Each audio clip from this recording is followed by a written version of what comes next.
अपने डर पर जीत हासिल करते हुए सनी अपना काम जैसे तैसे खत्म करके स्पीड से नैना के पास जाता है अपने दिल की बात कहने के लिए।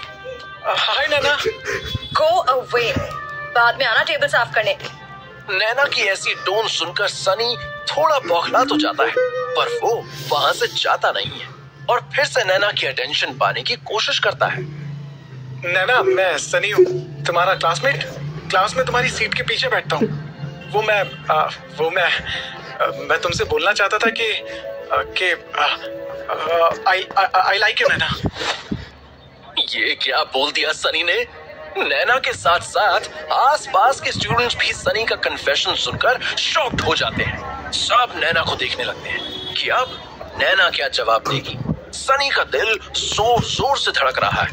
नैना गुस्से से लाल हो जाती है और सनी को कन्फ्रंट करती है। सू, क्या बोला तूने?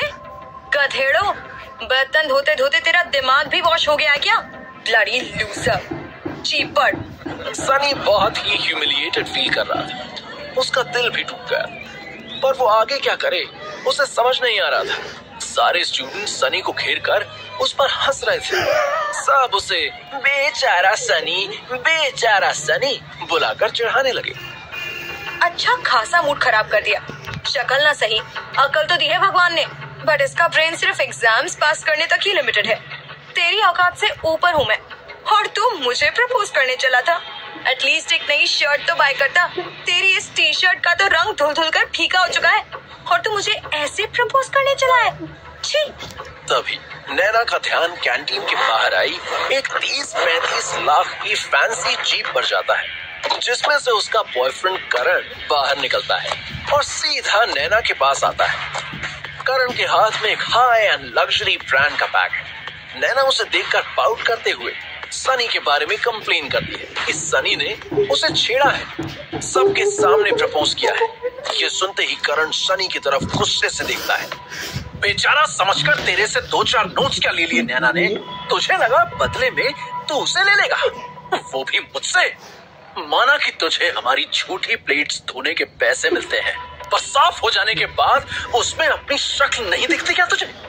पैसे तो है ही नहीं, शक्ल और बॉडी भी तो नहीं है। उसके ऊपर से तू लावारिस है। तेरे चाचा की शक्ल तो आज तक कॉलेज में किसी ने देखी नहीं। तो किस बात के कॉन्फिडेंस के बेसिस पर तू नैना को प्रपोज करने निकला?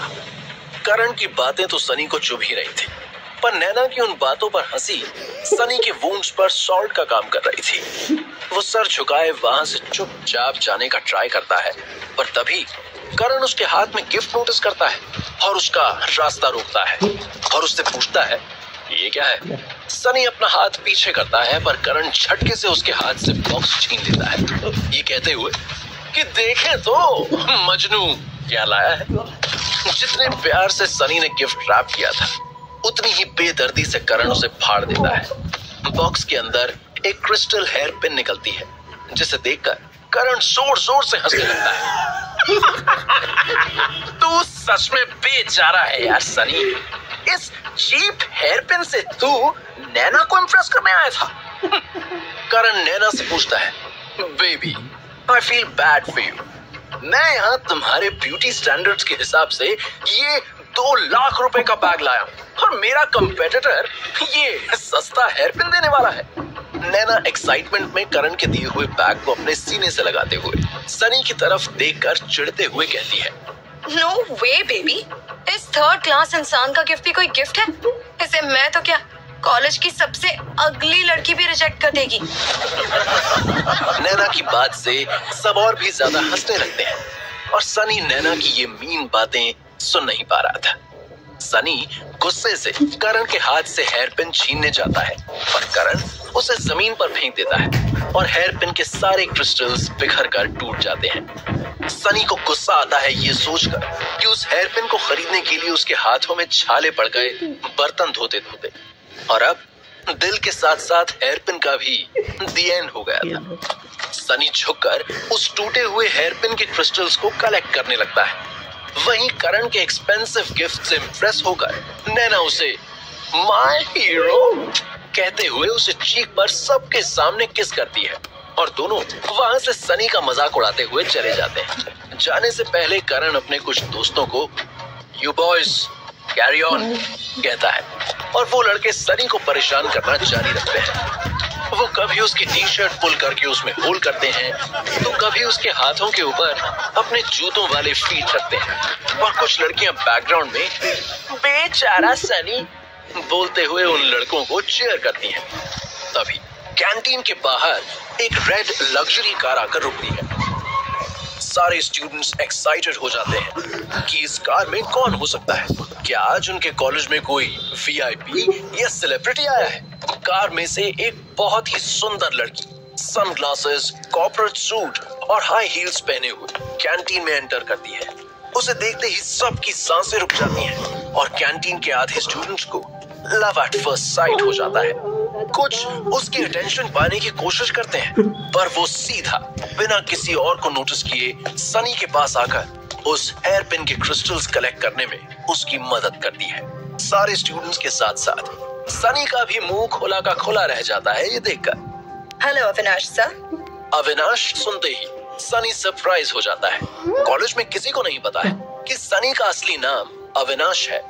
वो हैरानी से लड़की की तरफ देखता है।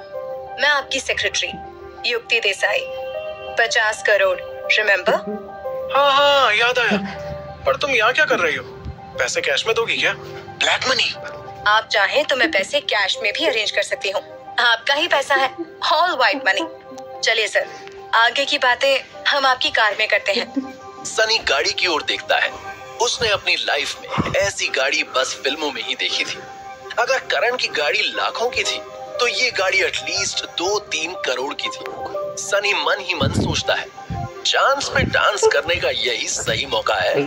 सारे स्टूडेंट्स का ध्यान या तो कार पर था या तो युक्ति पर। इज्जत से निकलने का सनी के पास ये बेस्ट रास्ता था और भले ही अंदर से वो डरा हुआ हो और सबके सामने शान से वो युक्ति के साथ कार में बैठ जाता है। आज पहली बार सनी कार में बैठा है और टेंशन में था कि कहीं उसके पुराने और गंदे कपड़ों से कार की सीट खराब हो गई तो लेने के देने ना पड़ जाए। मैडम आई एम सॉरी, मुझे पहले बता देना चाहिए था, पर मैं रॉन्ग अविनाश हूँ। कॉलेज से थोड़ा आगे कार रोक देना प्लीज, मैं उतर जाऊंगा। सर, आप राइट अविनाश हो और मैं सच में आप ही की सेक्रेटरी युक्ति देसाई हूँ।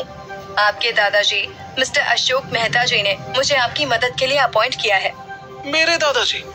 अरे वो तो अपने लिए डॉक्टर का अपॉइंटमेंट तक बुक नहीं कर सकते, मेरे लिए सेक्रेटरी कहाँ से अपॉइंट करेंगे?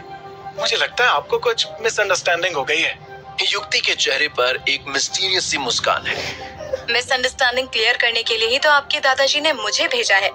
युक्ति अपने फोन से किसी को वीडियो कॉल करती है और जब रिंग जा रही थी तो वो फोन सनी की ओर बढ़ाते हुए कहती है, आपके सारे सवालों के जवाब आपको आपके दादाजी देंगे। सनी कंफ्यूजन में जैसे ही युक्ति से फोन लेता है, फोन कनेक्ट हो जाता है और सनी देखता है कि स्क्रीन पर तकरीबन 65 साल के एक वेल ड्रेस्ड ओल्ड अंकल मुस्कुराते हुए सनी को देख रहे हैं। उन्हें देखकर सनी की आंखें फटी की फटी रह जाती हैं। दादाजी? सनी अपने दादाजी से 2-3 बार ही मिला था, वो भी कई साल पहले, और तब वाले दादाजी और अब वाले दादाजी के लुक में बहुत डिफरेंस था। वो वाले दादाजी तो सनी के चाचा से पान के भी पैसे लेते थे और ये वाले दादाजी को देखकर ऐसा लग रहा था कि वो खाना भी 18 कैरेट की गोल्ड प्लेट में खाते हैं। दादाजी सनी के कंफ्यूज्ड एक्सप्रेशन पढ़ते हुए उससे प्यार से कहते हैं, मुझे पता है सनी कि तुम्हारे मन में बहुत सारे सवाल आ रहे होंगे जिनका जवाब मैं तुम्हें सही वक्त आने पर दूंगा, पर अभी तुम्हारे लिए ये जानना जरूरी है कि ना तो तुम अनाथ हो और ना ही गरीब। हमारी फैमिली गुजरात की सबसे अमीर फैमिलीज में से एक है और तुम हमारे वारिस हो। ये सुनकर सनी को खुशी होने से ज्यादा गुस्सा आता है। कैंटीन का ह्यूमिलिएशन अभी भी उसके मन में ताजा था। ऐसा था तो आपने अभी तक ये बात मुझसे क्यों छुपाई? फैमिली होते हुए भी क्यों मुझे चाचा जी के घर पर रखा? पैसा होते हुए भी क्यों गरीबी में रखा? आपको नहीं पता, आपकी इस एक झूठ की वजह से मैंने कितना कुछ झेला है। लोग मुझे अनाथ कहते रहे, मेरी गरीबी का मजाक उड़ाते रहे और आप सब कुछ चुपचाप देखते रहे। क्यों दादाजी, क्यों? मैंने जो कुछ भी किया उसके पीछे एक वजह थी और अब वक्त आ गया है तुम्हें वो वजह बताने का।